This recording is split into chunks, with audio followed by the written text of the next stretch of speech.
Hello, my friends, and welcome back to Artur Rehi podcast. A podcast when we upload 1 or 2 podcasts a week with different guests. And today we have a very special guest because she is from Ukraine. Her channel name is Anna from Ukraine. Welcome, Anna. I'm really glad to be among the people whom you invite to your channel. It's really an honor and a pleasure to speak a little bit about Ukraine and my channel. Yeah, and you are the second guest from Ukraine. The first one was Operator Starsky. Are you familiar with him? Yeah, Do we you know? had one joint stream and it was a pleasure, and we plan to make some jokes together maybe on the internet because he became viral with that. And of course, sometimes we exchange messages because in Ukraine you have to keep close with all people who are important, and with this blackout, sharing experience, how do you go through that, how do you connect that, and so on. We were just talking before we started to record that any moment it could actually black out. I mean, you're expecting a blackout, right? Yeah, honestly, it is something similar to, I don't know, weather forecasts now in Ukraine. It's not good, but I'm laughing at that. And I see how different Ukrainians have become at the very beginning of this war, when we had, like, one of the reasons not to meet or not to do something was air raid. Then in a couple of months, it was like, if it's not just an air raid, but missiles, some missiles hitting Ukraine. And now it is like, if we don't have a massive missile attack, we're going to meet. And just something similar with blackouts. Everybody's expecting, so we buy stuff that we might need. We think about all possible things that can help us feel better. And it's just like, maybe today, maybe tomorrow, you never know, but you definitely know that it will be. Though I see that our government is saying it's not good to expect blackouts, so we don't have to.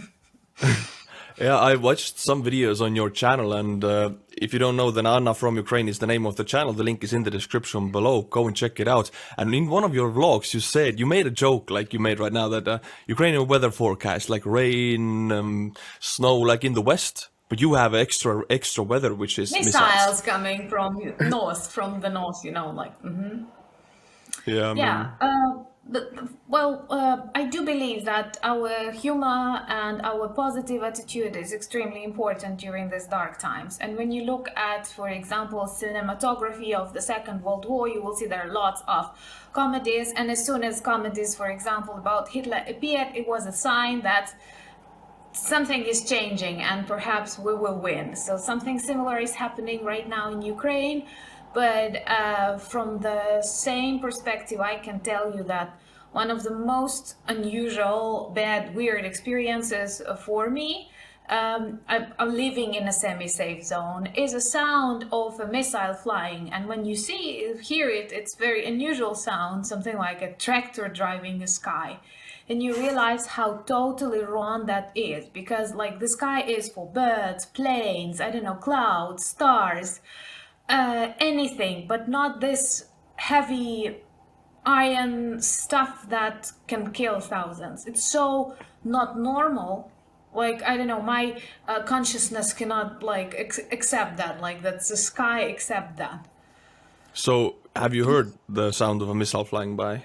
Yeah, well, like I know, and my subscribers know that I live in a semi-dangerous zone that is in the west of Ukraine, and of course we suffer. And it's not okay to say that there are some people who don't feel war. Everybody does, even those Ukrainians who are abroad at the moment, because you're very much connected to your country, to your people.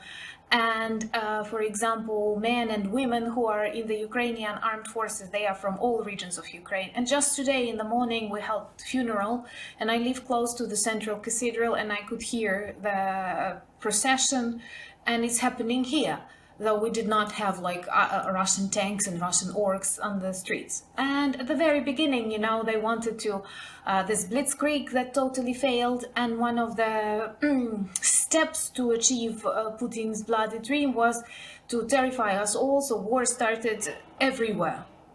And somewhere at the beginning of March, they have targeted our military air base, which is small, but actually I could hear that sound. I woke up at night, and they like doing it at dawn, at night, when you are the most vulnerable. And it was not because of air raid alarm, because I'm very sound sleeper. It can be dangerous during war, but you can like take me away of the room and I won't hear that. That's a problem now. And I was just not sleeping. I don't know why. And then I heard this very weird sound, and nothing like I've ever heard before. Very ugly. You feel like, I don't know how, you feel that it's not something good, that it's not tractor coming, I don't know, with something good in the center of the city. And then an explosion. And later, we've learned that like 6 people died in the result of this explosion. Whoa. Even in my city, that is considered safe. And it was a very like ugly process. I don't wish any of you to have when you like I'm writing a little bit, I'm working with newspaper, and somehow sometimes I have this like creativity blaster, how do you call that? And I felt, oh my god, I've actually heard somebody's desk flying. Yeah. And you want to like forget about that, but at the same time, and then I saw so many videos of these missiles flying, how people film them on mobile phones and anything else, and once again, it's really, really not normal. Yeah. I When mean, can you? I couldn't say you get used to it, but like, do you get used to it? the problem, like I don't remember, like one of the quotes that people often say about like Darwin, that it is the strongest, but actually the real quote is not. It is not the strongest, but the most adaptable to change that survives. Yeah. Ukraine has to survive, and we adapt. I can tell you that we adapt really quickly. Actually, like at the beginning of our recording, I had problems with my light for vloggers, so I turned on a torch actually, and now in front of me I have a torch that helps me, and I actually thought, oh my god, this vlogger stuff is so expensive, you can buy a torch and you have almost a similar thing. And like we've got lots of things. I had a video on shopping, and I did not cover everything, but people buy torches, people buy wood, people buy various gadgets for charging, generators. We have a joke like it's not the best guy is not who has the most expensive car or something, but the one who has generator at home. That's a good one. Yeah. Yeah. And we are preparing. So this, like when I left, this was a focus for missiles and blackouts in Ukraine. I actually meant that, okay, we're joking, but at the same time we are preparing. The hospitals, the universities. It is so wrong that we have to adapt, and it takes so much of your time. Instead of doing something, I don't know, normal, doing your job, you have to, I don't know. For example, I would not invite you home right now because I have so many buckets with water, bottles with water, that it looks like I'm a crazy person, but you need this water. And today I don't need it, but tomorrow I might need it, and some technical water, and candles, and Matches. matches, yeah, petrol. We know that soon we will run out of petrol because, like, okay, you have a generator. Many people felt like generator is a solution to your problems, but then you realize first, it's expensive. Second, you can hear it everywhere. Third, you cannot like live on a generator. It can help you 2 No. hours, 3 hours, but and we understand that the more blackouts we will have, the more petrol we will need for generators, and then problem with petrol. For example, once again, in my city, they turn off electricity like 2-4 hours now. We had serious blackouts, but for example, yesterday it was like 4 hours from 7 p.m. till 9 something. And I know that the further east you go, the fewer hours of electricity you have. And for example, in Cherkasy, they have 2 times 45 minutes of electricity during the day, and 3 hours at Whoa. night. And 3 hours at night. And I actually had a similar thing, like I had normal electricity at night. You go to bed, then it's like 12:40 or something, and the electricity is on, and you wake up and you realize I have to do that. Yeah, that's the only way you can do stuff, right? Yeah, so you don't care about your sleeping and you start doing stuff because like there are lots of like I'm a teacher, I'm also working on various grant projects and there are deadlines, and I have I to saw answer. that you actually, sorry to interrupt, you have a Yeah. PhD in linguistics, am I Yeah, correct? applied linguistics is my specialty, and there are lots of things like, and you have to do them. And also, for example, in my home, heat is dependent on electricity, as in the majority of Ukrainian houses. Many Ukrainian houses were relying on electricity. Why? Because Ukraine is a serious electricity producer. And also because like we did not want to depend on Russian gas. And now I know people who have like everything electrical, a stove, an oven, a heating system. Uh, and when they don't have electricity, they don't have anything. How are they gonna eat? How are they gonna make hot food? They have to get Like, this wood-fired stove again. yeah. And these things are becoming more and more popular. For example, in my case, I just don't have this automatic light, so I will use matches. And then I realized that if you use matches for all of that, you quickly run out of matches. I thought like I have Yeah. 2 packs, that's enough. Like so many things that like I feel myself like my grandma. I have to look for matches. I need the radio. I need a bucket.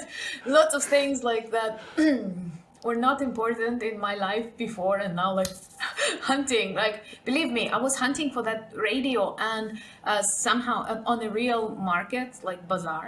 I don't know if you have something similar where you typically buy food, but we also have this like if you come from ex-Soviet, I don't like this post-Soviet, ex-Soviet country, that where markets where people bought clothes, like other stuff. So I had to dive into something similar to look for because like seriously, like, supermarkets they don't answer the demands that quickly. And I felt like some babushkas coming with me, they felt that I'm a very persistent person and they started chasing me because they believed she will find a radio and we will find a radio that was her. So there was like a So, crowd of people that want these yeah, I radios. felt like maybe I should start a radio selling business. But to the viewership, why do like people in the West like who listens to radio? Why do you want the radio? Can you explain? Yeah, and I was happy when I also did not know why. It when I started my Yeah. vlog and I told them about like that we have this air raid alarms, sirens. They wanted to hear them. I have recorded them, the sound, and they've told me like, oh, you are like in Middle Ages. We, for example, in California, have similar alarms for, I don't know, hurricanes or floods, various natural disasters, and we all of that have on our mobile phones. And I've told them, guys, we also have them on our mobile phones. But the problem is when you have orcs, it may be that you don't have internet, you don't have mobile phone. And I Yeah, will I'm tell glad you you like, explained this now. Yeah. well, yeah, and I have recently, yesterday or the day before yesterday, I've learned one more very useful like thing. What will they do like in your city when there is no electricity to? Because for air raid alarms, those classical ones, they need electricity. How will they inform us? Fire machines, firefighting machines. In the Fire. old times, it was like a crank. You did No, no, that. I mean this machine, these cars, firefighting cars, will Fire be trucks, yeah. driving the streets with the sound Oh, on. yeah. Because when you don't have electricity, you don't have rain, woo, and so on. Like, Yeah, it's a. I don't want to like offend anybody from the West, but you know the story from Marie Antoinette, I think it was. Who they told him, "Oh, we don't have bread," and she said, "Eat cake." Right? It's like we're peasants, we're poor, we don't have cake. Like, we don't have yeah, electricity. The this is phone's not something gonna like, work. but I don't judge people for not understanding that. Oh I'm yeah, actually it's not happy mean. they don't, and I hope they won't. They Because never find out. Yeah. yeah, because it is very important in all the problems that we have. Even if we don't have enough, I don't know, weapons or we are not yet a part of NATO, I always blame Russia and only Russia. Because if they want to quarrel us with some people who are slower in understanding or who don't want to supply Ukraine with something, I totally understand. People live their normal life.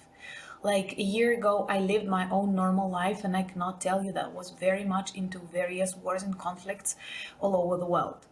Like if I learned something about that, I would definitely feel sorry or maybe want to do something. But I cannot tell you that I was like 100% aware that this guy's a good, this guy's a bad.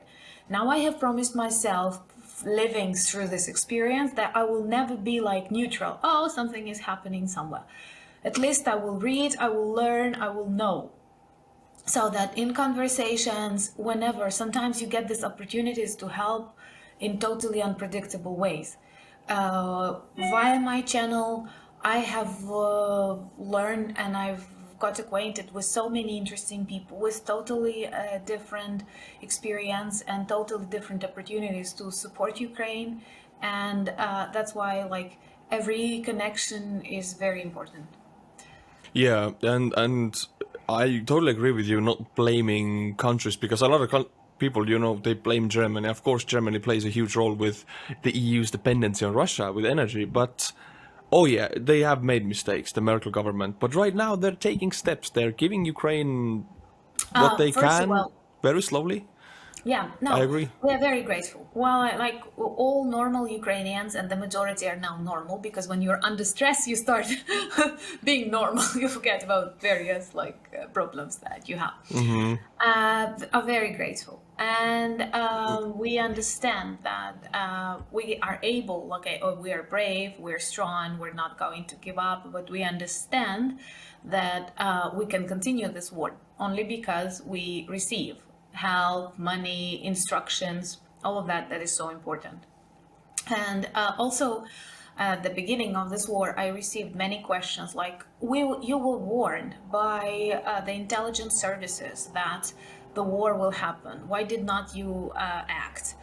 And why did not you evacuate people like away from Ukraine? And then I have these answers. Well, first of all, something that once again my subscribers taught me, there are such things as normalcy bias. Like, you're normal, you live in a normal country, you do not attack anybody, you don't have secret laboratories, you're not even a member of NATO, which is bad, but so there is no reason to attack you, and you believe that war, full-scale war in the center of Europe in the 21st century is totally impossible. That's why you don't Everybody need believed to that. get Yeah, the ready. whole world Yeah, believed that. so No, that is no, my even like, well, we thought something is possible. Maybe that it will get hotter, and we had so many Ukrainian armed forces. They became like they grew up.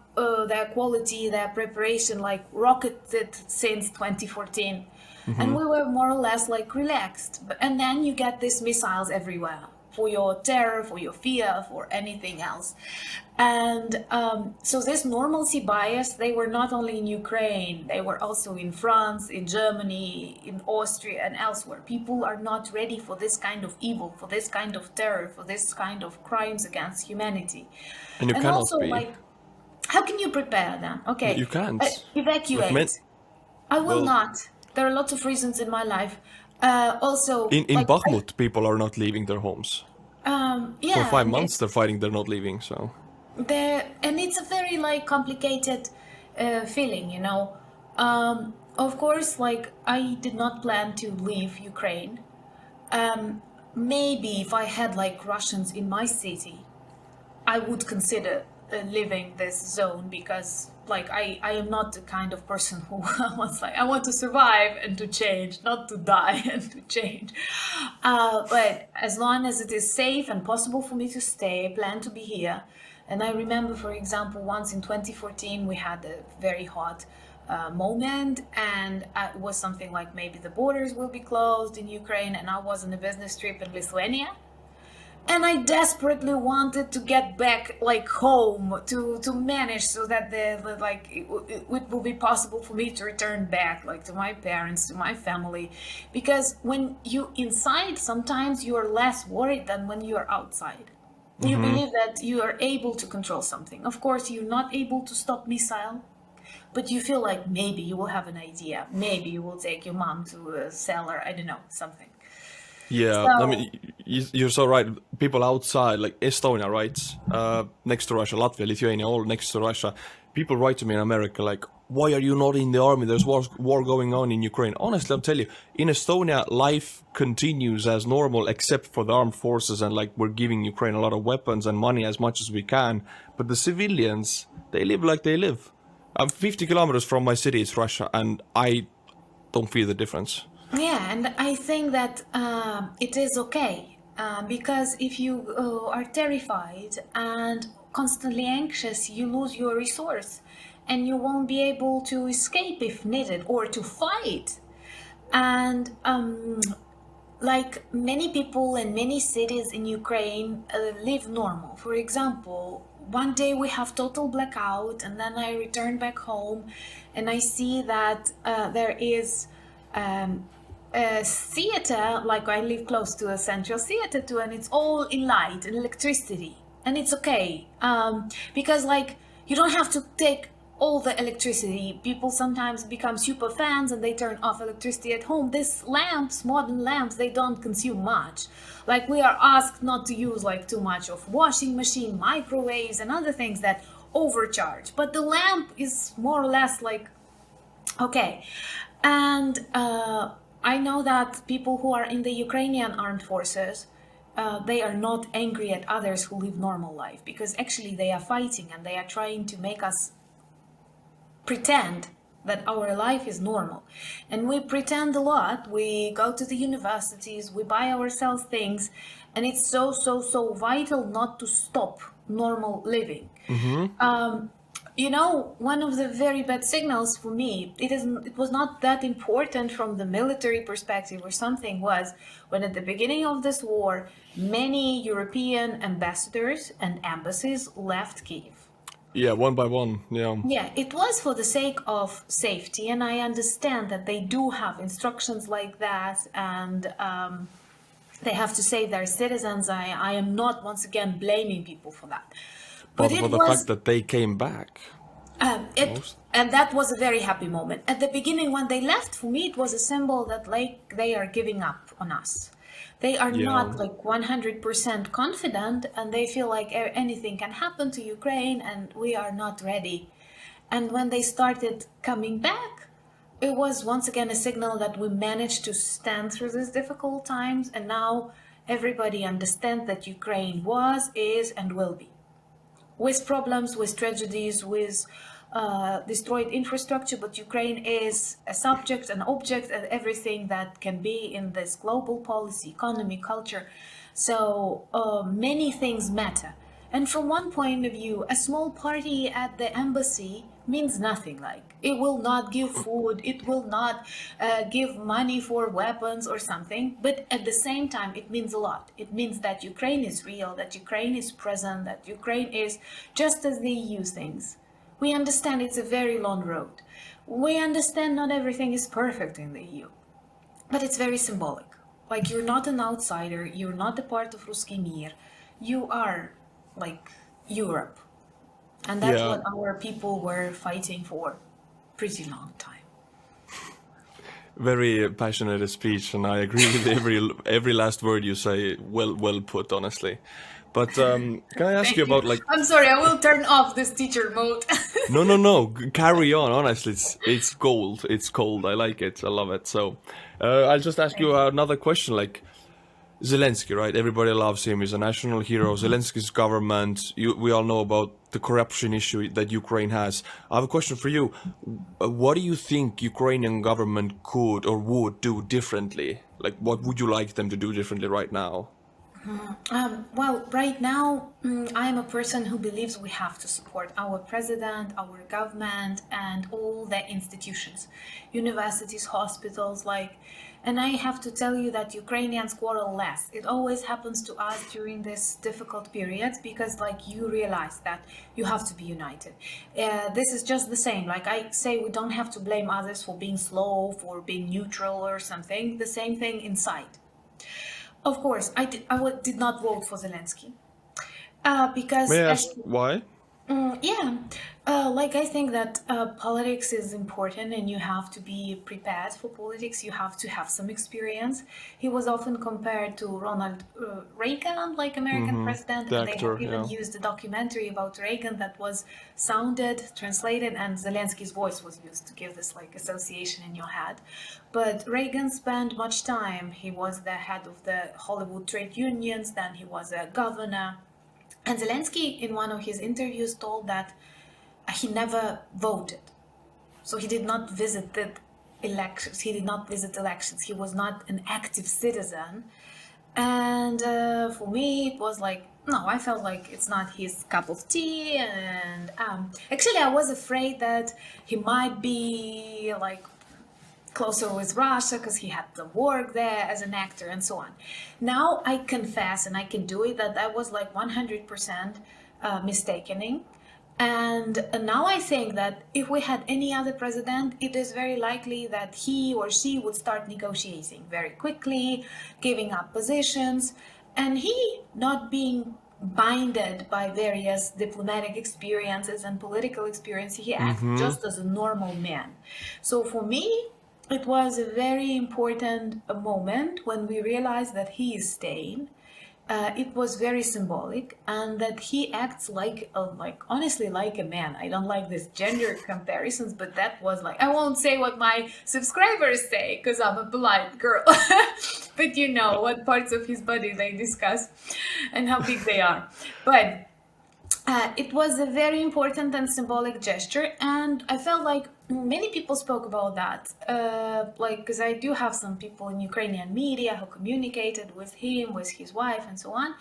That he has this like element as an actor too, from his past experience, that he does not want to look bad in people's eyes, and he does not want like when you feel, oh, you're not cool. Like for him, it is an important quality. And during wartime, like this, But maybe it at the is an very important. first beginning, at the very first start, like he could not back up.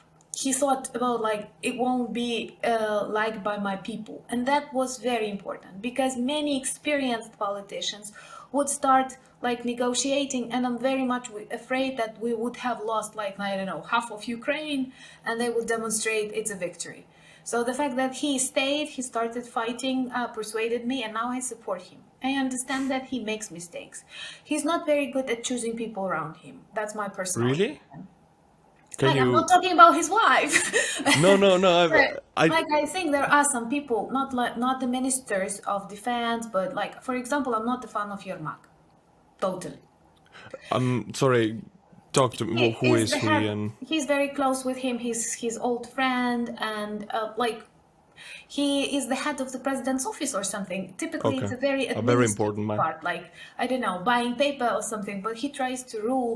But once again, like it's my personal, it's subjective. It's he is very much connected to like his friendships and people he knows, and maybe during war, it's also correct, like because you have to trust. Um, but I like know that he is not a traitor, and during war, this is vital. So he is not a traitor. Look at him. Compare his photo, like at the beginning of his presidency and now. Like he Oh, has I've aged. seen. Yeah, And he my has a mom beard always feels so now. sorry for him. Like yeah, Yeah. and then like my subscribers some pay me compliments and they tell me you have to run for office, and I say no, it's bad for health to be Ukrainian.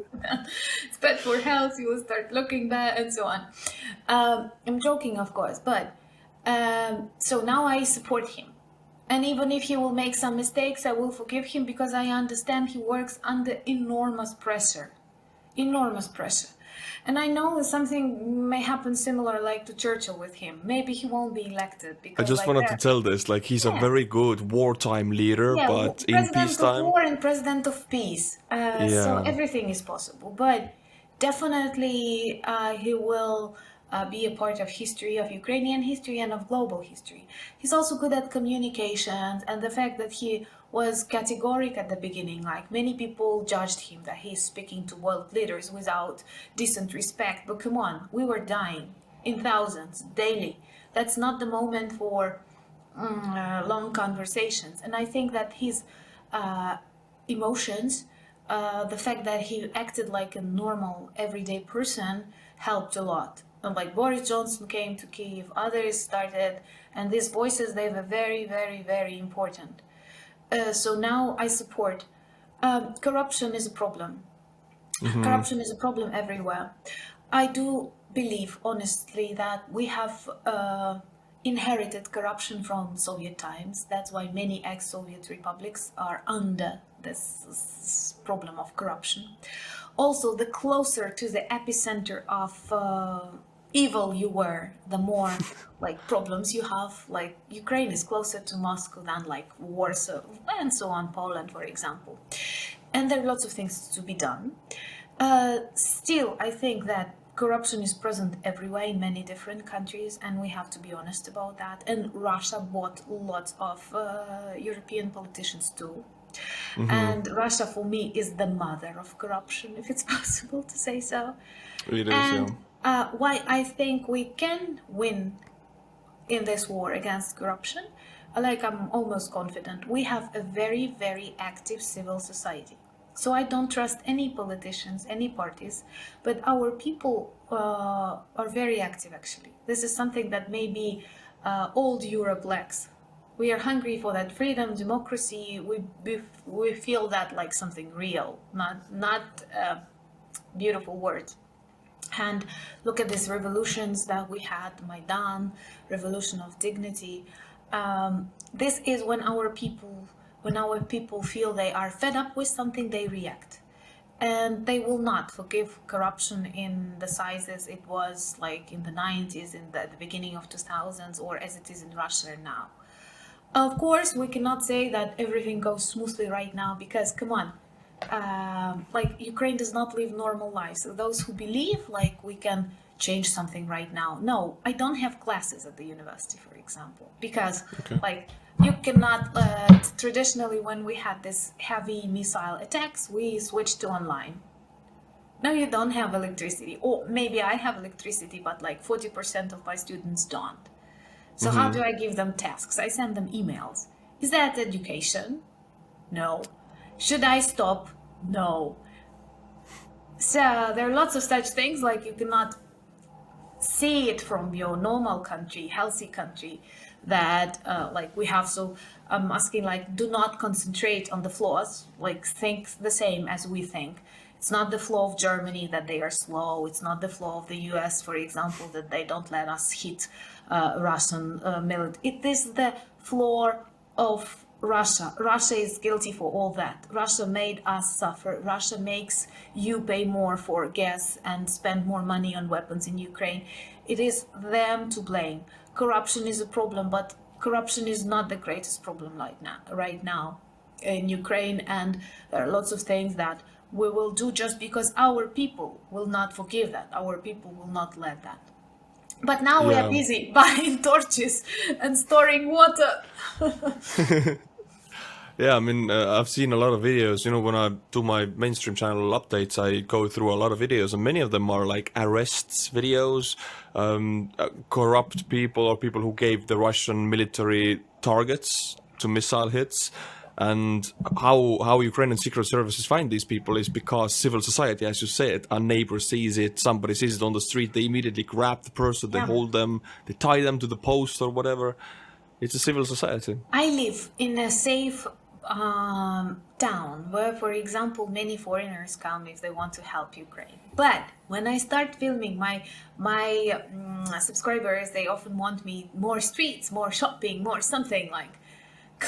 I often get stopped, like, I don't know, maybe I look that suspicious or something. I did not think so. But what are you doing? Why are you filming that? And I film like a flag. Or I film those, I don't know how to call that. When you want to stop a tank, you use such things. How are they in English? I don't know. No, they are thank you. made of iron, and like they will stop a tank if it's driving your road. Well, tank obstacles. I don't even. Yes, obstacles. Like there are many of them in the streets of my city, close to schools or something. And I remember like filming one, and then a teacher from that school came and, why are you doing that? erased and so on. So But it's good. It's good that she yeah, does it's it. good. Yeah, and I try to explain them, but at the same time, so I feel like bad because I'm a kind of a person, like I was good at school, good at university, good everywhere, and when I beep at the supermarket I feel bad. So I also feel bad when somebody approaches me, but at the same time as a citizen I feel good. I realize that control is like everywhere, everything is noticed, anything is fixed, and like special services are working better. And you know, during this 9 months we are better trained. At the beginning of this war, people did lots of stupid things, like posted on social media, and now like even if we have this missile attack, nobody takes picture, nobody fixes that on video, and nobody puts that on Facebook. So we will be That's one of why, the like, making my main channel videos, of course, I'm so glad that people are not filming anymore this stuff. But for me, it's a lot harder to find content, honestly. As a reporter of this, I really have to dig deep because Ukraine is silent compared to the first months. yeah. There's nothing coming out of it We compared. will become the most media literate nation of the world. Like Yeah. you have to do that very quickly. So But as you said, it's a nation that can adapt very quickly, which is strength in the world. It's not like that you're Russia, strong and robust, but that you're a nation that can change very fast. yeah, and I think that there is something like I'm not a person. I do think I'm not very much into this biology. Oh,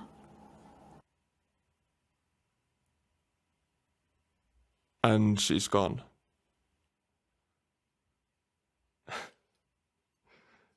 I guess that's a blackout.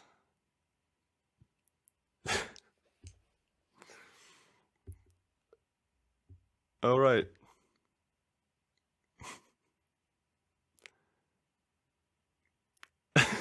We were just talking, my friends.